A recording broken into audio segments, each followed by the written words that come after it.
Assalamualaikum warahmatullahi wabarakatuh. Perkenalkan, nama saya Irena Sopiani dari kelas 12 IPS 2. Di sini, saya akan menjelaskan tentang wilayah pembangunan Indonesia. Yuk, kita simak bareng-bareng.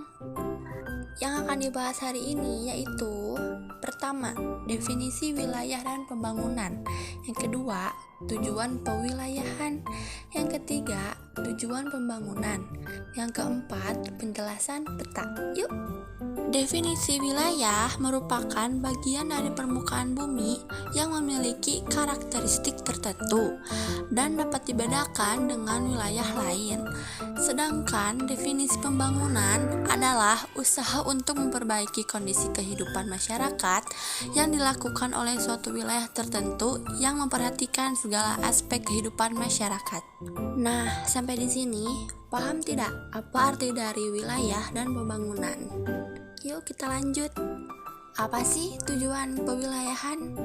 Tujuannya yaitu untuk meratakan pembangunan di semua wilayah sehingga dapat mengurangi kesenjangan antara wilayah yang satu dengan wilayah yang lain.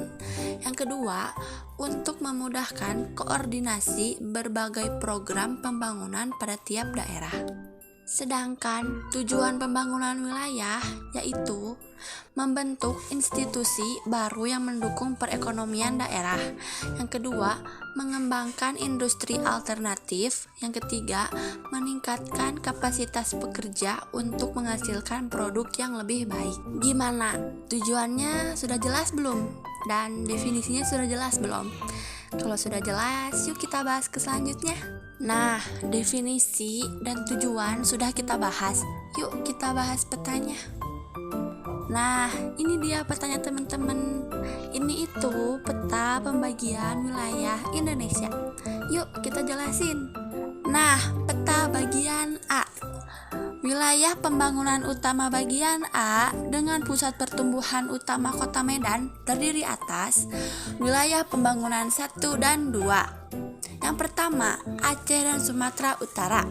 Yang kedua, Sumatera Barat, Riau dengan pusatnya di Pekanbaru. Nah, yang kedua, peta bagian B.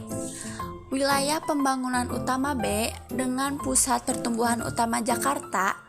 Wilayah ini terdiri atas wilayah pembangunan 3, meliputi daerah-daerah Jambi, Sumatera Selatan, dan Bengkulu dengan pusatnya di Palembang.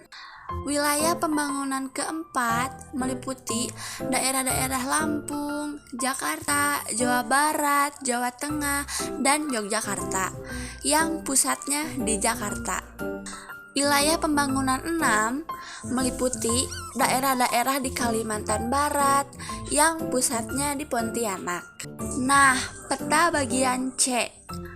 Wilayah pembangunan utama C dengan pusat pertumbuhan utama Surabaya. Wilayah ini terdiri atas wilayah pembangunan 5, meliputi daerah-daerah di Jawa Timur dan Bali yang pusatnya di Surabaya. Wilayah pembangunan 7 meliputi daerah-daerah di Kalimantan Tengah, Kalimantan Timur, dan Kalimantan Selatan yang pusatnya di kota Balikpapan dan Samarinda. Nah, peta pembagian D. Wilayah pembangunan utama D dengan pusat pertumbuhan utama Ujung Pandang atau Makassar. Wilayah ini terdiri atas wilayah pembangunan 8, meliputi daerah-daerah di Nusa Tenggara Barat, Nusa Tenggara Timur, Sulawesi Selatan, Sulawesi Tenggara yang pusatnya di Makassar. Wilayah pembangunan 9 meliputi daerah-daerah Sulawesi Utara, Sulawesi Tengah yang pusatnya di Manado. Yang terakhir, wilayah pembangunan 10 meliputi daerah-daerah di Maluku yang termasuk Maluku Utara dan Irian Jaya atau Papua yang pusatnya di kota Sorong. Nah, setelah pembangunan yang sudah saya jelaskan tadi, selanjutnya dikembangkan lagi menjadi wilayah pembangunan yang lebih kecil, yaitu tingkat daerah pada provinsi. Contohnya Jawa Barat dibagi menjadi 6 wilayah pembangunan daerah sebagai berikut.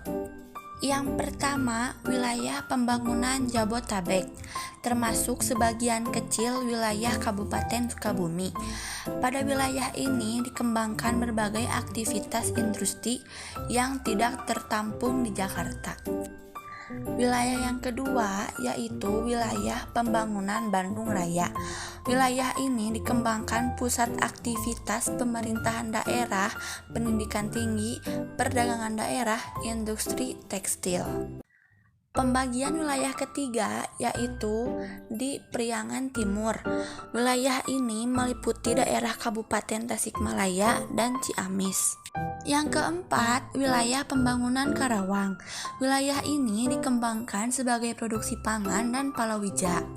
Meliputi pula daerah-daerah dataran rendah pantai utara atau Pantura seperti Purwakarta, Subang, dan Karawang. Pusatnya yaitu Kota Karawang. Yang kelima, wilayah pembangunan Cirebon dan sekitarnya.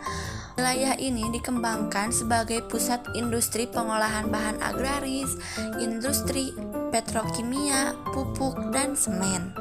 Wilayah yang terakhir yaitu wilayah pembangunan Banten. Wilayah ini berpusat di Kota Serang dan Cilegon. Terdiri atas 4 zona, yaitu bagian utara diutamakan untuk perluasan dan intensifikasi area pesawahan teknis. Terus, selatan untuk wilayah perkebunan dan tanaman buah-buahan. Sedangkan wilayah Teluk diperuntukkan bagi intensifikasi usaha pertanian dan daerah sekitar Cilegon dikembangkan sebagai pusat industri berat atau besi baja. Nah, segitu pembahasan dari saya. Semoga bermanfaat untuk kalian semua.